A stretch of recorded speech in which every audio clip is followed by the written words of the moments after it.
మొత్తానికి ఆహ్, బంగారం ధరలైతే బగ్గుమంటున్నాయి. ఏంటి? బంగారం ధరలైతే బగ్గుమంటున్నాయి. ఇక బంగారం ధరలు చూసుకుంటే హైదరాబాద్ బులియన్ మార్కెట్‌లో బంగారం ధరలు మళ్ళీ పెరిగాయి.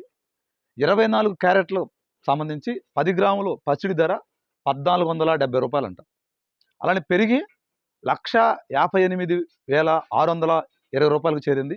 ఇక 22 క్యారెట్ల పసిడి రేట్ అయితే రూ. 1350 ఎగబాకి 1,45,400కి అయితే పలుకుతుంది.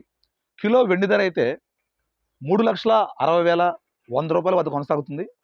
ప్రాంతాన్ని బట్టి ధరల్లో స్వల్ప తేడాలైతే ఉండొచ్చు. ఇక ఏం కొంటారు? చూడండి. ఒక్కసారిగా ఇట్లా రేట్లు పెరిగిపోతుంటే సామాన్యుడు వాళ్ళ పెళ్ళిళ్ళకి గాని, వాళ్ళ ఫంక్షన్‌లకి గాని ఏం కొంటాడు చెప్పండి? ఏం కొనలేని పరిస్థితి. నాకు తెలిసి ఈ ధరలు పెరుగుతున్న వేళ సైలెంట్‌గా ఉండటం నయం నాకు తెలిసి. ఎప్పుడు పడిపోతాయో తెలీదు అకస్మాత్తుగా. అందుకని జాగ్రత్తగా ఉండాలి.